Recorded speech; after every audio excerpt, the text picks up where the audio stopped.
Hey buddies, welcome to movie Malayali.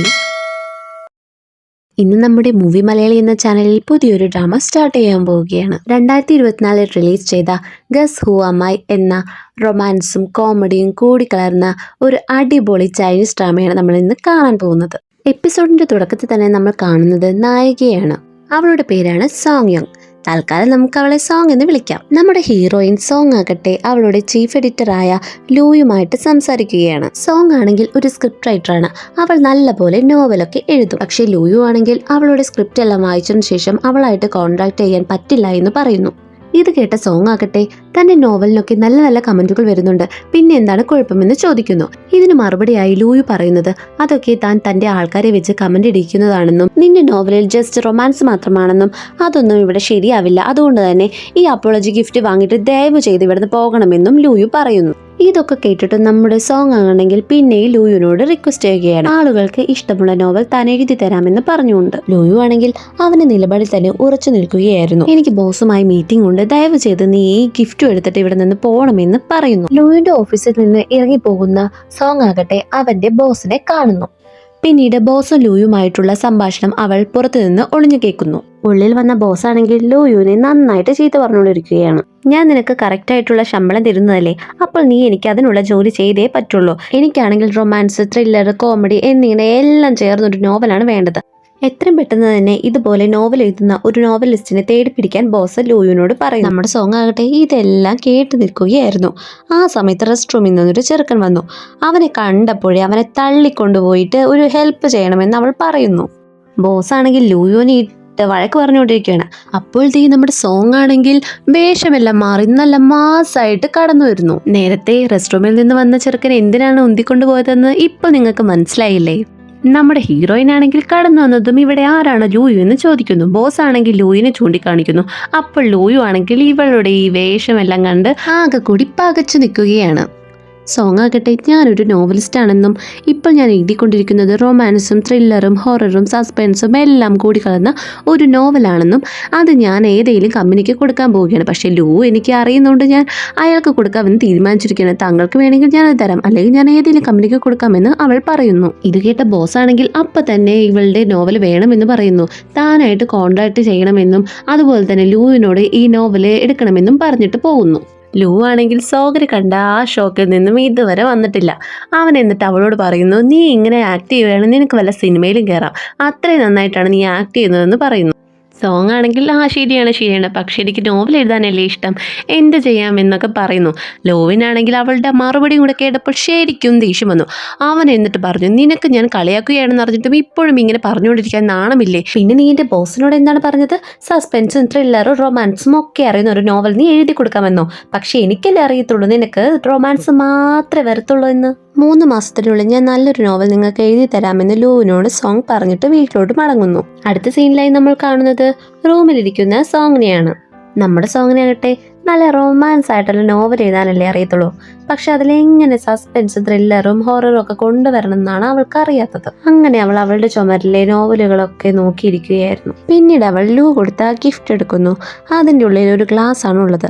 അതിലേക്ക് നോക്കുമ്പോഴത്തേക്കും അവൾക്കൊരു നല്ലൊരു ഐഡിയ തോന്നുന്നു. അങ്ങനെ അവൾ നോവൽ എഴുതാൻ വേണ്ടി സ്റ്റാർട്ട് ചെയ്യുന്നു. പിന്നെ നമ്മൾ കാണുന്നത് സോങ് എഴുതുന്ന നോവലാണ്. ആദ്യത്തെ സീനിൽ തന്നെ അതിൽ ഒരു ബാറാണ് കാണിക്കുന്നത്. അവിടെയാണെങ്കിൽ 4 ഗ്ലാസ്സുകളിൽ വൈൻ ഉണ്ടാകും. പക്ഷെ അതിൽ ഒന്നിലെ ഗ്ലാസ് മാറ്റിയതിനു ശേഷം വേറൊന്നിൽ പുതുതായിട്ട് ഒഴിക്കുന്നത് നമുക്ക് കാണാൻ കഴിയും. ഇതേതോ ടാർഗറ്റിന് വേണ്ടി വെച്ചിരിക്കുകയാണ്. അത് അയാളുടെ കയ്യിൽ കിട്ടുമ്പോഴത്തേക്കും ഗ്ലാസ് പൊട്ടിത്തെറിക്കും. ഇത് നമ്മുടെ കഥയിലെ ഹീറോ ആണ് വെച്ചിരിക്കുന്നത്. ഈ ഗ്ലാസ് എടുത്തുകൊണ്ട് പോകുന്ന അവനാകട്ടെ നമ്മുടെ ഹീറോനോടും അതുപോലെ തന്നെ വേറൊരു പെണ്ണിനോടും സംസാരിച്ചുകൊണ്ടിരിക്കുകയാണ്. നമ്മുടെ ഹീറോ ആണെങ്കിൽ അവളോട് പറയുന്നുമുണ്ട് അവരെ നന്നായിട്ട് കുടിപ്പിച്ച് കിടത്തണമെന്ന്, എന്നാലാണ് അവൻ നമ്മുടെ ഗ്ലാസ് വാങ്ങിക്കുള്ളൂ എന്ന്. അപ്പോഴതാ ആ ഗ്ലാസ് കൊണ്ടുപോയവനെ നമ്മുടെ ഹീറോയിൻ തട്ടുന്നു. എന്നിട്ട് അവളാണെങ്കിൽ ആ ടാർഗറ്റ് ചെയ്തിരുന്ന ഗ്ലാസ് തന്നെ എടുത്തോണ്ട് പോകുന്നു. ഇത് നമ്മുടെ വെയിറ്ററിനും നമ്മുടെ ഹീറോയിനും അറിയത്തില്ല. ഈ സമയത്ത് തന്നെ നമ്മുടെ ഹീറോയിനെ നന്നായിട്ട് നോക്കിയിട്ടും പോകുന്നുണ്ട്. പുറത്താണെങ്കിൽ ബാലിലൊരുത്തൻ ഇരിക്കുന്നുണ്ട്. അവനാണ് ഹീറോയിന്റെ ഫ്രണ്ട്. അവൻ ഇങ്ങനെ പറയുന്നുണ്ട് തന്റെ ടാർഗറ്റ് തന്റെ അടുത്ത് തന്നെയുണ്ട്, എത്രയും പെട്ടെന്ന് അങ്ങോട്ട് പോകണമെന്ന്. പക്ഷേ അവൾ അങ്ങോട്ട് പോകുമ്പോഴേക്കും ടാർഗറ്റിന്റെ ഗാർഡ്സ് അവളെ തടഞ്ഞു. ഹീറോയിനാകട്ടെ താൻ ധരിച്ചിരുന്ന ഗ്ലാസ് ഉരുകയും അവളുടെ തിളക്കമുള്ള കണ്ണുകൾ കൊണ്ട് ടാർഗറ്റിനെതിരെ നോക്കുകയും ചെയ്യും. ഇവളുടെ പവറിൽ അയാൾക്ക് കാണാൻ കഴിയുന്നത് തന്റെ ഇഷ്ടരൂപത്തിലുള്ള ഒരു പെണ്ണായിട്ടാണ്. അയാളാണെങ്കിൽ അവളെ കണ്ടപാടെ വാ വാ വാ എന്ന് പറഞ്ഞ് അവളുടെ കയ്യിൽ പിടിച്ച് അയാളുടെ അടുത്ത് കൊണ്ടിരുത്തുന്നു. ഇതേ സമയം ഹീറോയിൻ അവളുടെ കയ്യിലുണ്ടായിരുന്ന ഗ്ലാസ് ആ ടേബിളിൽ വെക്കുന്നു. എന്നിട്ട് അവൾ അയാളോട് പറയുന്നത്, നീ നിന്റെ ഭാര്യയെ ഡിവോഴ്സ് ചെയ്യാൻ പോവുകയല്ലേ, അതിനു മുമ്പായിട്ട് ഈ എഗ്രിമെന്റ് പേപ്പറിൽ നീ സൈൻ ചെയ്യണമെന്നും എന്നാലേ എന്നെ വിവാഹം കഴിക്കാൻ പറ്റുള്ളൂ എന്നും പറയുന്നു. ഇത് കേട്ട അയാളാണെങ്കിൽ, നീ പറഞ്ഞത് ശരിയാണ്, ഞാൻ എന്റെ ഭാര്യയെ ഡിവോഴ്സ് ചെയ്ത് നിന്നെ തന്നെയാണ് കല്യാണം കഴിക്കാൻ പോകുന്നത്, കാരണം നീ അത്രയും സുന്ദരിയാണ്. അതിൽ അവൻ ഒപ്പിട്ട് കഴിഞ്ഞതും ഹീറോയിൻ ആണെങ്കിൽ, ശരി എനിക്ക് പോകാൻ സമയമായി, ഞാൻ പോകുന്നു എന്ന് പറഞ്ഞുകൊണ്ട് അവൾ അവിടെ നിന്ന് എഴുന്നേൽക്കുന്നു. ഇതേ സമയത്ത് തന്നെ നമ്മുടെ ഹീറോ ടാർഗറ്റ് ചെയ്ത ആളിൽ ആ ഗ്ലാസ് എത്തുന്നു. അവൻ ആ സമയത്ത് തന്നെ അതിനെ പൊട്ടിക്കുന്നു. പക്ഷെ പൊട്ടുന്നത് നമ്മുടെ ഹീറോയിൻ ടാർഗറ്റ് ചെയ്ത ആളുടെ കയ്യിലാണെന്ന് മാത്രം. അയാളാണെങ്കിൽ അവളെ തന്നെ നോക്കി നിൽക്കുന്ന ആ സമയത്തായിരുന്നു ഇത് പൊട്ടുന്നത്. അയാൾക്ക് വേദന വന്നതോടെ അവളെ ഒരു നോർമൽ ഗേൾ ആയിട്ടാണ് പിന്നീട് അയാൾ കാണുന്നത്. അപ്പോൾ തന്നെ അയാളാണെങ്കിൽ തന്റെ ഗാർഡ്സിനോട് അവളെ പിടിക്കാൻ പറയുന്നു. ഹീറോയിൻ ആണെങ്കിൽ ഗാർഡ്സിന്റെ കയ്യിൽ നിന്ന് രക്ഷപ്പെടാൻ വേണ്ടി നോക്കുന്നു. അതിനവളെ സഹായിക്കുന്നത് വെയിറ്ററിന്റെ വേഷം കിട്ടിയ അവളുടെ കൂട്ടുകാരി തന്നെയാണ്. അവൾ അങ്ങനെ ഓടിക്കൊണ്ടിരിക്കുമ്പോഴാണ് ഗാർഡ്സ് എൻട്രൻസിലും ഉള്ളത് അവൾ ശ്രദ്ധിക്കുന്നത്. പിന്നീട് ഒരു വഴിയുമില്ലാതെ അവൾ ഒരു സ്ഥലത്ത് പോയി ഒളിഞ്ഞിരിക്കുന്നു. അവൾ ആ ഒളിഞ്ഞിരിക്കുന്ന സ്ഥലത്ത് തന്നെയാണ് നമ്മുടെ ഹീറോയിന്റെ ടാർഗറ്റും ഉള്ളത്. ഹീറോ ആണെങ്കിൽ താൻ പ്ലാൻ ചെയ്തതുപോലെ ആ ഗ്ലാസ് പൊട്ടാത്തതിൽ അവൻ സങ്കടത്തോടുകൂടി അവിടെ നിൽക്കുകയായിരുന്നു.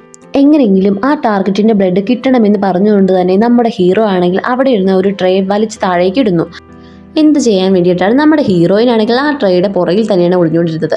അവൾ വിചാരിച്ചു, ഇവൻ എന്തീ കാണിക്കുന്നത്, എന്നെ വേണം വെച്ചിട്ട് പിടിച്ചു കൊടുക്കാനാണോ എന്ന് അവൾ ചിന്തിച്ചു. ഹീറോയിന്റെ ടാർഗറ്റ് ആണെങ്കിൽ ബോധമില്ലാതെ അവിടെ ഇരിക്കുകയാണ് കള്ളും കുടിച്ച്. ഇവന്റെ കുപ്പികളൊക്കെ താഴെ വീടുന്നതുകൊണ്ട് അവൻ അങ്ങോട്ട് വന്നിട്ട്, ആരാണ് എന്റെ കുപ്പികളൊക്കെ താഴെ ഇട്ടേന്ന് പറഞ്ഞുകൊണ്ട് തന്നെ അവൻ കൈയും കുത്തി ഇതേ കിടക്കുന്നു അങ്ങോട്ട്.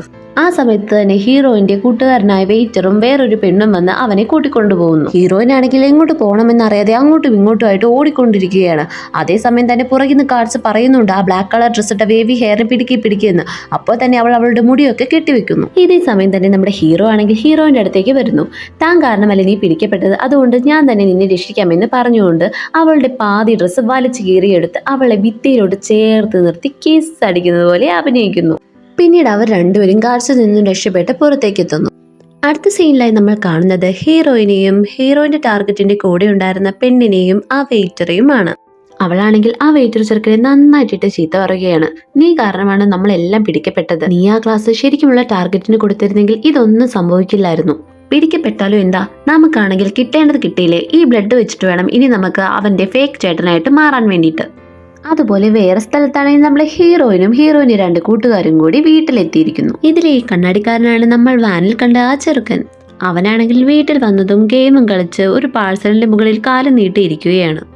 ഇത് കണ്ട ഹീറോയിന്റെ മറ്റൊരു ഫ്രണ്ട് അവനോട് അവിടെ നിന്ന് കാലെടുക്കാൻ പറയുന്നു. അത് അവളുടെ പാഴ്സലാണെന്നും പറയുന്നു. ഇവളെ നിങ്ങൾക്ക് മനസ്സിലായില്ലേ, ഇവളാണ് ബാറിൽ വെച്ച് നമ്മുടെ ഹീറോയിനെ പോകാൻ സഹായിച്ചവള്. ഇവളുടെ പേരാണ് ഷെൻ. ഷെന്നാണെങ്കിൽ കണ്ണാടി ചെറുക്കനെ നന്നായിട്ട് ചീത്ത പറയുകയാണ്. നീ നിന്റെ ജോലി നന്നായിട്ട് ചെയ്തിരുന്നെങ്കിൽ നമ്മൾ ഇന്ന് പിടിക്കപ്പെടില്ലായിരുന്നു. ഹീറോയിന്റെ ഒറ്റ പവർ കൊണ്ടാണ് നമ്മൾ ഇന്ന് രക്ഷപ്പെട്ടത്. അപ്പോൾ നമ്മുടെ ഹീറോയിന് എന്തൊരു മിസ്റ്റീരിയസ് പവർ ഉണ്ടെന്ന് നമുക്ക് മനസ്സിലാവും. അതിനി പറഞ്ഞിട്ട് കാര്യമില്ല. എന്തായാലും നമ്മുടെ ടാർഗറ്റിന്റെ ഭാര്യയ്ക്ക് എത്രയും പെട്ടെന്ന് തന്നെ നമ്മളുടെ എവിഡൻസ് എല്ലാം അയച്ചു കൊടുക്കണം. കണ്ണാടി ചെറുക്കനാണെങ്കിൽ ഞാൻ ഇത് അയച്ചു കൊടുത്തിട്ട് വരാമെന്ന് പറഞ്ഞ് പുറത്തേക്ക് പോകുന്നു. ഈ സമയത്താണെങ്കിൽ നമ്മുടെ ഹീറോയിൻ നല്ല കലിപ്പിലാണ്. അവൾ അവനെ ഹിറ്റ് നന്നായിട്ട് ചീത്ത പറയുകയാണ്. കാരണം എന്താണെന്ന്, അവളുടെ ഡ്രസ്സും കീറി അവളെ കിസ് ചെയ്യുകയും ചെയ്തില്ല നമ്മുടെ ഹീറോ. അതുകൊണ്ട് അവൾ നല്ല കലിപ്പിലാണ്. ഇതിനിടയ്ക്ക് നമ്മുടെ ഷെന്നാണെങ്കിൽ അവൾക്ക് വന്ന കൊറിയർ ഓപ്പൺ ചെയ്ത് അതിൽ നിന്നും അവളുടെ ഐഡലായിട്ടുള്ള ഒരു ചെറുക്കൻ്റെ ഫോട്ടോ എടുത്ത് ഭയങ്കരമായിട്ട് സന്തോഷപ്പെടുകയാണ്. അപ്പോൾ അങ്ങോട്ട് കയറി വന്ന കണ്ണാടി ചെറുക്കനാണെങ്കിൽ നന്നായിട്ട് ദേഷ്യം വരികയാണ്. കാരണം എന്താ, ഇവർ രണ്ടുപേരും അവൻ്റെ വീട്ടിലാണ് വാടകയ്ക്ക് താമസിക്കുന്നത്. എന്നിട്ട് ഇതുപോലത്തെ ഐഡലൊത്ത് ഫോട്ടോയോ കൊണ്ടുവന്ന് വെക്കുന്നത് അവനെ തീരെ ഇഷ്ടപ്പെടുന്നില്ല. അങ്ങനെ അവർ അയച്ചു കൊടുത്ത എവിഡൻസ് ആണെങ്കിൽ ആ ടാർഗറ്റിന്റെ ഭാര്യയ്ക്ക് എത്തുന്നു. അയാളുടെ ഭാര്യ തന്നെയാണ് ഇതുവരെ ഏൽപ്പിച്ചതും. പിന്നീട് 3 പേരുടെയും അക്കൗണ്ടിലോട്ട് ക്യാഷ് കയറുന്നു. അക്കൗണ്ടിൽ ക്യാഷ് കയറിയത് 3 പേരും കൂടി അവരുടെ കടങ്ങളൊക്കെ അടച്ചു തീർക്കുന്നു. പിന്നീട് ആരിനി ഫുഡ് വാങ്ങുമെന്നായി. അങ്ങനെ പരസ്പരം നീ വാങ്ങ എന്ന് പറഞ്ഞുകൊണ്ട് 3 കൂടി അടിയായി. അങ്ങനെ ക്യാമറ പോകുന്നത് നമ്മുടെ ഹീറോയിന്റെ കുട്ടിക്കാലത്തെ ഫോട്ടോ വെച്ച ചുമരിലോട്ടാണ്. അതായത് നമ്മുടെ ഹീറോയിൻ 15 വർഷങ്ങൾക്ക് മുമ്പ് നോർമൽ ആയിട്ടുള്ള ഒരു പെൺകുട്ടി തന്നെയായിരുന്നു. അങ്ങനെ ചെറുപ്പത്തിൽ നമ്മുടെ ഹീറോയിൻ ആണെങ്കിൽ ഷൂട്ടിംഗ് സ്റ്റാർ ഒക്കെ കാണാൻ വേണ്ടിയിട്ട് മുകളിൽ ഇങ്ങനെ നിൽക്കുകയായിരുന്നു. ആ സമയത്ത് ഒരു ഷൂട്ടിംഗ് സ്റ്റാർ ഉടഞ്ഞു താഴോട്ട് വീഴുന്നു. അതിന്റെ തരികകൾ അവളുടെ കണ്ണിലേക്കാണ് വന്ന് പതിച്ചത്. ഈ പവർ എന്തെന്ന് വെച്ചാൽ നമ്മുടെ ഹീറോയിൻ ആണെങ്കിൽ ആരുടെയും കണ്ണിൽ നോക്കി ഐ ടു ഐ കോണ്ടാക്ട് വന്നാൽ അയാൾ പൊസസ് ആവും. എങ്ങനെയെന്ന് വെച്ചാൽ പൊസസ് ആവുന്ന ആൾ അയാളുടെ മനസ്സിലുള്ള സുന്ദരിയായ രൂപമായിട്ടാണ് നമ്മുടെ ഹീറോയിനെ കാണുന്നത്. അങ്ങനെ ഒരു ദിവസം നമ്മുടെ ഹീറോയിൻ ആണെങ്കിൽ ഒരു കോഫി ഷോപ്പിൽ പോകുമ്പോൾ അറിയാതെ ഒരാളെ ഇടിച്ചിടുന്നു. അയാളാണെങ്കിൽ അവളുടെ കണ്ണിൽ നോക്കിയതും പൊസസ് ആവുകയും പിന്നീട് കല്യാണം കഴിക്കണമെന്ന് പറഞ്ഞ് പുറകെ നടക്കുകയും ചെയ്യുന്നു. അതുപോലെ നമ്മുടെ ഈ ഹീറോയിൻ്റെ മിസ്റ്റീരിയസ് പവറിൽ പൊസസ്സായ കുറേ അധികം ആൾക്കാരുണ്ട്. അവരെല്ലാവരും ഇവളുടെ പുറകെ നടന്ന് എന്നെ കല്യാണം കഴിക്കും, ഞാൻ എൻ്റെ വൈഫിനെ ഡിവോഴ്സ് ചെയ്യാം, പ്ലീസ് എന്നെ കല്യാണം കഴിക്കും എന്ന് പറഞ്ഞുകൊണ്ട് പുറകെ നടന്ന് ഇവളെ ശല്യം ചെയ്യുകയാണ്. അതിനിടയ്ക്ക് ഈ പൊസസ്സായ ആൾക്കാരുടെ എല്ലാം വൈഫുകൾ വന്ന് അയ്യോ പോവല്ലേ എന്നെ വിട്ട് പോവല്ലേ എന്ന് പറഞ്ഞ് ഇവരുടെയും പുറകെ നടക്കുകയാണ്. അങ്ങനെ നമ്മുടെ ഹീറോയിൻ ആണെങ്കിൽ ഇതിൽ നിന്നൊക്കെ രക്ഷപ്പെടാൻ വേണ്ടിയിട്ട് ഒരു കണ്ണാടി എടുത്ത് അവളുടെ കണ്ണി വെക്കുന്നു. അപ്പോൾ തന്നെ എല്ലാവരും പൊസസ്സിൽ നിന്നും മാറുന്നു. അതായത് ഇവളുടെ കണ്ണ് കാണുമ്പോൾ മാത്രമാണ് ഈ പ്രശ്നമുള്ളത്. അങ്ങനെ ആ സീൻ കട്ടായി പിന്നെ നമ്മൾ കാണുന്നത് ഒരു ടി-വിയിൽ ഒരു ന്യൂസ് ഓടിക്കൊണ്ടിരിക്കുന്നതാണ്. ആ ന്യൂസിലാണെങ്കിൽ JP കമ്പനിയുടെ സിഇഒയ്ക്കായിട്ടുള്ള തിരഞ്ഞെടുപ്പ് നടന്നുകൊണ്ടിരിക്കുമെന്നാണ് കാണിക്കുന്നത്. സിഇഒ ആയി വരുന്നത് ചെയർമാന്റെ മോനാണെന്നാണ് പറയുന്നത്. ഈ ന്യൂസ് കണ്ടുകൊണ്ടിരിക്കുന്നത് നമ്മുടെ ഹീറോ ആണ്. പിന്നീട് നമ്മൾ കാണുന്നത് JP കമ്പനിയാണ്. അവിടുത്തെ ചെയർമാന്റെ മോനെയാണ് നമ്മൾ ഇന്നലെ ബാറിൽ കണ്ടത്. അതായത് നമ്മുടെ ഹീറോയിൻ ടാർഗറ്റ് ചെയ്ത പയ്യൻ. അവിടെയാണെങ്കിൽ അവന്റെ അച്ഛൻ അവനെ നല്ലപോലെ ചീത്ത പറയുകയാണ്. പക്ഷെ അവന്റെ അമ്മയുടെ ബ്രദർ ആണെങ്കിൽ, അതായത് അങ്കിൾ ആണെങ്കിൽ അവനെ സപ്പോർട്ട് ചെയ്ത് സംസാരിക്കുകയാണ്. അവനിങ്ങനെ കുറേ നേരം വർക്ക് ചെയ്ത് അവന്റെ കൈയൊക്കെ ഇങ്ങനെ ആയതെന്ന് പറയുന്നു. പക്ഷെ അവന്റെ അച്ഛനാണെങ്കിൽ മനസ്സിലാവുന്നു ഇവൻ ഏതെങ്കിലും ബാറിൽ പോയിട്ട് കുടിച്ച് കൂത്താടി താഴെ വീണിട്ടായിരിക്കും ഇത് പറ്റിയെന്നും പറയുന്നു. ഒരു ഉത്തരവാദിത്തമില്ലാതെ ലേറ്റായി വന്നോളൂ, ഇന്ന് CEO ആയിട്ടുള്ള നിന്നെ തിരഞ്ഞെടുക്കുന്ന ദിവസമാണെന്ന് അറിഞ്ഞിട്ട് നീ ഇങ്ങനെ ചെയ്യാൻ പറ്റുമോ എന്നൊക്കെ ചോദിച്ചിട്ട് അവന് ചീത്ത പറഞ്ഞ് അവർ കമ്പനിയുടെ ഉള്ളിലോട്ട് പോവുകയായിരുന്നു. അവർ ആ മീറ്റിംഗ് ഹാളിൽ കയറിയതും അതാ നമ്മുടെ ഹീറോ ആണെങ്കിൽ ആ CEO സീറ്റിൽ ഇരിക്കുന്നു. ഇത് കണ്ട ചെയർമാന്റെ മോനാണെങ്കിൽ ദേഷ്യപ്പെട്ട് നീ ആരാണ്, നീ ഈ സീറ്റിൽ എന്തിനാ ഇരിക്കുന്നതെന്നൊക്കെ ദേഷ്യപ്പെട്ട് ചോദിക്കുന്നു. ഇത് കേട്ട് നമ്മുടെ ഹീറോ ആണെങ്കിൽ അവന്റെ പേര് ജീൻ ചോങ് ചോൺ എന്ന് പറയുന്നു. അപ്പോൾ തന്നെ നമ്മുടെ ചെയർമാന്റെ മുഖത്ത് ഒരു അമ്പരപ്പ് നമുക്ക് കാണാം. അങ്ങനെ ചെയർമാനോട് നമ്മുടെ ഹീറോ പറയുന്നു കുറെ നാളായില്ലേ നമ്മൾ കണ്ടിട്ടെന്നൊക്കെ. എന്നിട്ട് അങ്കിളും ചെയർമാനും നമ്മുടെ ഹീറോയും കൂടി ഒരു റൂമിൽ ഇരുന്ന് സംസാരിക്കുന്നതാണ് നമ്മൾ അടുത്ത സീനിൽ കാണുന്നത്. ഇവർ ആ റൂമിൻ്റെ ഉള്ളിൽ പോയതും ആ മെമ്പേഴ്സ് എല്ലാവരും ഇങ്ങനെ പറയുകയുണ്ടായി ഇത് നമ്മുടെ ചെയർമാൻ്റെ ആദ്യത്തെ ഭാര്യയുടെ മോനാണെന്നും ഇവരെല്ലാവരും കല്യാണം കഴിഞ്ഞിട്ട് ഫോറിനിലാണെന്നും ഇപ്പം എന്തോ വന്നിരിക്കുന്നത് ചിലപ്പോൾ CEO സീറ്റ് അവന് കിട്ടാൻ വേണ്ടിയിട്ടായിരിക്കും എന്നൊക്കെ. ഇതേ സമയം നമ്മുടെ ചെയർമാൻ ആണെങ്കിൽ നമ്മുടെ ഹീറോയിനോട് ചോദിക്കുകയാണ് നീയാണ് ജിങ്ചങ് എന്ന് ഞാൻ എങ്ങനെ തിരിച്ചറിയും? എനിക്കറിയാം നിങ്ങൾ ഈ ചോദ്യം എന്നോട് ചോദിക്കുമെന്ന്, അതുകൊണ്ട് തന്നെ DNA ടെസ്റ്റ് നമുക്ക് എടുക്കാമെന്ന് ഹീറോ പറയുന്നു. അങ്ങനെ അവൻ പറഞ്ഞതുപോലെ ചെയർമാൻ DNA ടെസ്റ്റ് നടത്തുന്നു. ഇന്നലെയാണെങ്കിൽ ബാറിൽ വെച്ച് ചെയർമാൻ്റെ രണ്ടാമത്തെ ഭാര്യയുടെ മോനിൽ നിന്നും എടുത്ത ബ്ലഡ് അവൻ അവിടെ മാറ്റിവെക്കുന്നു. അങ്ങനെ ആ ടെസ്റ്റിലൂടെ മോനാണെന്ന് തെളിയിക്കപ്പെടുന്നു. നമ്മുടെ ഹീറോ എന്തിനു വേണ്ടിയിട്ടാണ് ഇങ്ങനെയൊക്കെ ചെയ്യുന്നതെന്ന് നമുക്ക് ഇനി അടുത്ത എപ്പിസോഡിൽ കാണാം. വീഡിയോ ഇഷ്ടപ്പെട്ടാൽ ലൈക്കും കമന്റും സബ്സ്ക്രൈബും ഷെയറും ചെയ്യുക. ഇനി ഇതിന്റെ അടുത്ത എപ്പിസോഡുമായി നമുക്ക് കാണാം.